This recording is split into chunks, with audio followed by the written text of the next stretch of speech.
Mesdames, Messieurs, comme tout le monde j'imagine, vous croyez que l'eau bouillante est forcément brûlante. Il y a ainsi pas mal d'idées fausses dans le monde.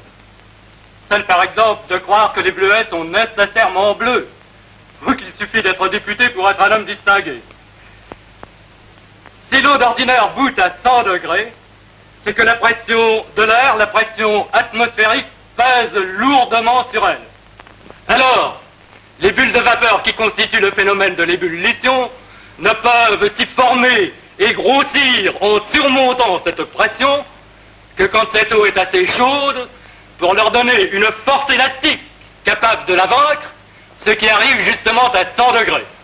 Mais diminuons cette pression en pompant l'air du récipient qui contient l'eau, c'est-à-dire en y faisant le vide.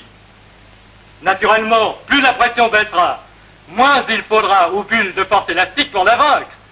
Plus bas sera le point d'ébullition.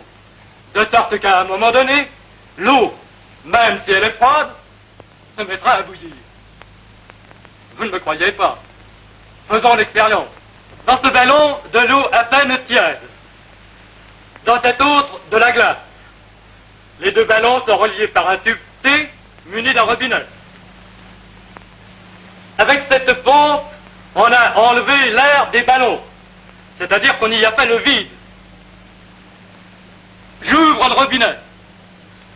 L'eau se met à bouillir violemment et continue à bouillir grâce à la glace sur laquelle se précipite la vapeur pour se condenser, en produisant dans T un violent courant qui agite ses rubans.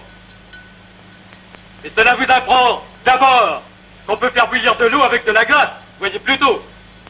Ensuite, qu'avec un vide meilleur, on ferait bouillir de l'eau glacée, et qu'on peut donc très bien, tombant dans de l'eau bouillante, y attraper une fluxion de poitrine.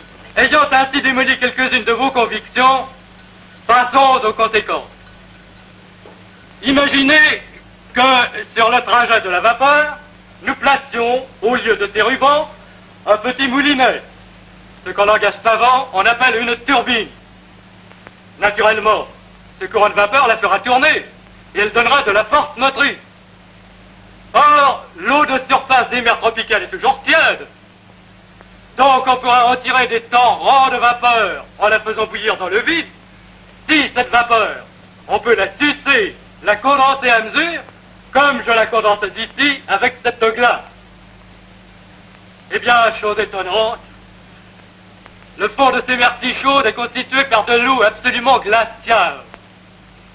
Donc, en faisant bouillir dans le vide l'eau de surface des mers chaudes et condensant la vapeur produite à travers des turbines par l'eau glacée ramenée du fond, on produira de la vapeur motrice sans foyer, de la force motrice sans combustible, comme mon cher maître d'Arsonval l'a vu il y a 50 ans.